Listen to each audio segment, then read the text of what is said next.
I just started reading a book and I thought I will share that with you. This is Beyond Victim Consciousness. Oh, blur की वजह से नहीं नजर आ रहा. Beyond Victim Consciousness by Lynn Forrest with Eileen Meagher. um, मैं इसका नाम नीचे वीडियो के नीचे लिख दूंगी. तो ये इस बारे में है कि एक इंसान हर वक्त जिंदगी में बचपन से लेकर यही सोचता रहता है कि मैं बेचारा. क्यों? क्योंकि वो अपने आसपास अपने माँ बाप को इस तरह की जिंदगी देखते हुए जीता है और अपने माँ बाप को उस तरह से कोई बोलता नहीं है मैं बेचारा. लेकिन जब बाप के ऊपर भाई और उसके माँ बाप या उसके रिश्तेदार उस पे तोहमत लगाते हैं या उसको टारगेट करते हैं, तो वो जो एक बेचारगी की जिंदगी जीता है, अब उसकी शक्ल पे बेचारगी होती है, बच्चों को दिखता है. ये बहुत इंपॉर्टेंट है कि हम लोग ऐसा ना करें. वो चुप रहता है और अपना काम करता है फर्ज समझ के, लेकिन उसके मन के अंदर ये होता है कि मैं बेचारा. विक्टिम मतलब मैं मुझे सब लोग टारगेट करते हैं, मैं विक्टिम हूं. अभी विक्टिम को हिंदी में क्या बोलते हैं पता नहीं. तो ठीक उसी तरह माँ, तो ये आदमी कहता है कि मेरी भी जिंदगी इसी तरह से शुरू हुई कि मैंने देखा कि मेरे पिता जो थे उनके उनको सब लोग टारगेट करते थे, तो वो विक्टिम कॉन्शियसनेस में जीते थे. और मेरी माँ वो तो हर औरत की तरह अपने परिवार के लिए हर तरह की कुर्बानी देना और परिवार के लिए जीना, अपने लिए जीना उसने कभी नहीं सीखा. तो कहीं ना कहीं उसके अंदर भी ये विक्टिम कॉन्शियसनेस था कि मैं तो ये बेचारी, मैं तो मेरा तो यू नो कोई मेरे बारे में नहीं सोचता और मैं सबके लिए करती हूँ और मेरे लिए कोई नहीं करता और मुझे कुर्बानी देनी पड़ती है. हालांकि औरतें कभी मुंह से ऐसा बोलती नहीं है ज्यादातर. गुस्सा आए, झगड़ा हो तो शायद बोल भी दें, लेकिन आम तौर पे औरतों का वो स्वभाव होता है. और होता क्या है कि औरत जिस जिस तरह का स्वभाव लेकर अपने जीती हैं और अपने उसके बच्चे जब देखते हैं, तो बच्चों में भी वो स्वभाव आ जाता है. और एक बेटा होगा तो उसके अंदर तो आएगा, लेकिन बेटी होगी तो बेटी भी यही सोचेगी कि हाँ, यही सही तरीका है जीने का. और फिर बेटी भी अपनी जिंदगी में ऐसा करेगी, जो कि बहुत गलत है. विक्टिम कॉन्शियसनेस में हम लोगों को इस बात का एहसास नहीं होता. अगर कोई इंसान अपने लिए खड़ा होता है या अपने साथ किए हुए जुल्म के खिलाफ आवाज उठाता है और विक्टिम कॉन्शियसनेस में नहीं जीना चाहता, तो उसको लोग बुरा कहते हैं कि इसके अंदर तो कोई गिल्टी नहीं है, इसके अंदर तो कोई सहन शक्ति नहीं है. बहुत सुना होगा ये शब्द, सहन शक्ति. क्यों हो किसी में सहन शक्ति और क्यों सहना पड़े किसी को? तो क्योंकि माँ बाप सहते आए हैं और विक्टिम कॉन्शियसनेस में जीते आए हैं, तो आगे बच्चों को भी ये आदत पड़ जाती है.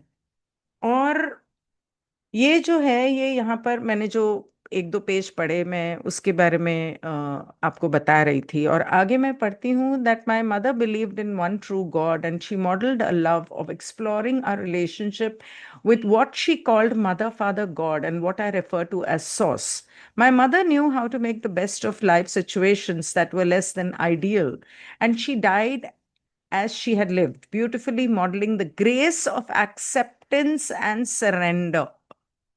वो वैसे ही जी मेरी माँ, ईश्वर के भरोसे, ईश्वर भगवान को, ये ही हमारा भगवान, यही हमारा माता पिता, एक मतलब वो लोग क्रिश्चियंस हैं तो जीसस. तो इसी तरह उसकी पूरी जिंदगी निकल गई और इसी तरह वो मर भी गई ईश्वर के भरोसे. अब सर्विस टू अदर्स करना, लोग इसे मिक्स कर सकते हैं, गलत समझ सकते हैं। Don't mix the two things. Service to others करने का मतलब ये नहीं है कि दूसरों की सहो, दूसरों का अन्याय सहो, दूसरों का धोखा सहो। इसका इसका सर्विस टू अदर्स से कोई लेना देना नहीं है। सर्विस टू अदर्स ये है कि आपको जो सेवा करनी है वो आप करो, और बदले में कोई उम्मीद मत रखो। लेकिन अगर इसके बावजूद कोई आपके साथ अन्याय करता है, धोखा करता है, तो झूठ बोलना भी एक तरह का धोखा है, सच को छुपाना भी एक तरह का धोखा है और अन्याय है। और जब कोई ऐसा करता है तो उस उसे सहने की आपको कोई जरूरत नहीं है। आपको अपना दिल खोल के उनके सामने रखना चाहिए कि मुझे ये बात बुरी लगी और मुझे अच्छा नहीं लगा, और अपनी मन की शांति के लिए उस माहौल से, उन लोगों से दूर हो जाना सबसे बेहतर है, इसके बजाय कि आप ये बोलो कि मैं बेचारी मैंने तो ये किया, या मैं बेचारा मैंने तो ऐसा किया और मुझे बदले में ये मिला। बदला तो आपने कभी चाहा ही नहीं अगर आपने सर्विस टू अदर्स की है। बदला नहीं चाहा, लेकिन इंसान है हम लोग, तो दुख तो होता है। My father played a different role in my life, but no one less important. He saw it as his job to toughen us kids so we could deal with a cruel world as he saw it. He felt he had to be tough on us. I learned tenacity and determination from him. My dad also introduced me to the world of addiction. और वो कहता है कि मेरे पिता जो थे उन्होंने हमारी जिंदगी में एक अलग रोल प्ले किया।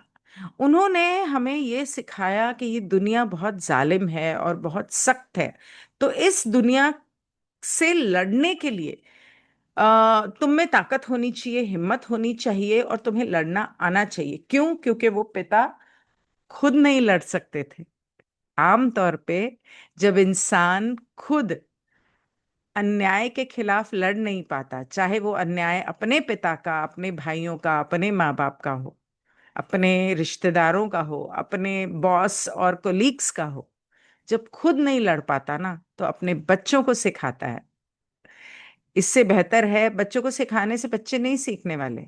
इससे बेहतर है कि खुद लड़ो ताकि बच्चों को तुम पे गर्व हो सके। एक फिल्म आई थी, आई थिंक जैकी श्रॉफ की थी, आई डोंट रिमेम्बर। एक बहुत ही short film, art film type की फिल्म थी, जिसके अंदर उस बाप के साथ अन्याय होता है और बच्चा देखता रह जाता है और उसे अच्छा नहीं लगता। और बाप को ये रियलाइज होता है कि अगर मैंने अन्याय सहा, सिर्फ एक नौकरी के लिए मैंने अन्याय सहा, तो कल मेरा बेटा भी ये करेगा। तो वो अन्याय के खिलाफ आवाज उठा के उस नौकरी को छोड़ के आ जाता है। मुझे याद नहीं आ रहा कौन सी फिल्म थी। और उसके ऐसा करने से उसके बेटे को बहुत हिम्मत आती है और वो सीखता है सही और गलत में फर्क।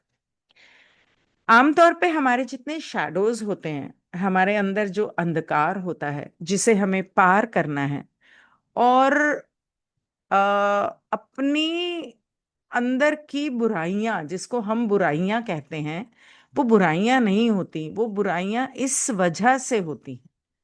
तो इस तरह की चीजें, जो धारणाएं हम बना लेते हैं अपनी जिंदगी में, वो धारणाएं हम हमें बनाती हैं जो हम बड़े होके बनते हैं। तो उन धारणाओं को अगर बदलना है और अपनी जिंदगी में उजाला लाना है, अपने मन के अंदर के गिल्ट और अंधकार को और विक्टिम कॉन्शियसनेस को अगर मिटाना है, तो उसके लिए सबसे पहले ये सीखने की जरूरत है कि हमने क्या किया और क्यों किया। क्या आपकी जिंदगी में आपके माँ बाप से आपने ये सीखा? देख के कोई सिखाता नहीं है, कोई माँ बाप अपने बच्चों को ऐसा नहीं सिखाता, बल्कि उल्टा सिखाते हैं।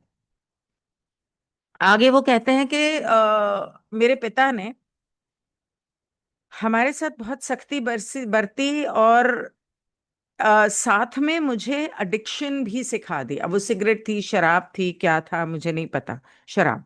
वो कहते हैं कि मेरे पिता जो थे, शब्दों से अगर कहा जाए तो वो शराब की उन्हें लत थी।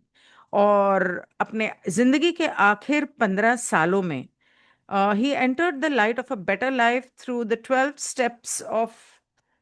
और उन्होंने अपने आखिर के 15 सालों में अल्कोहलिक्स अनोनिमस ज्वाइन करके अपनी जिंदगी को बेहतर किया।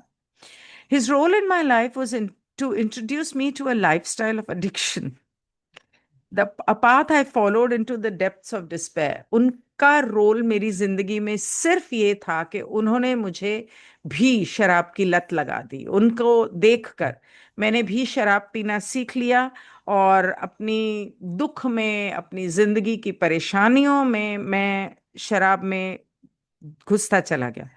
And then he took me to my first A meeting and so began my own recovery. और जब उन्होंने ए अल्कोहलिक्स अनोनिमस, इंडिया में भी है, हर जगह है, मुझे तो समझ में नहीं आता कि गवर्नमेंट पहले शराब को बढ़ावा देती है और उसके बाद अल्कोहलिक्स अनोनिमस जैसे एनजीओ चलते हैं दुनिया में, पूरी दुनिया में, हर देश में है।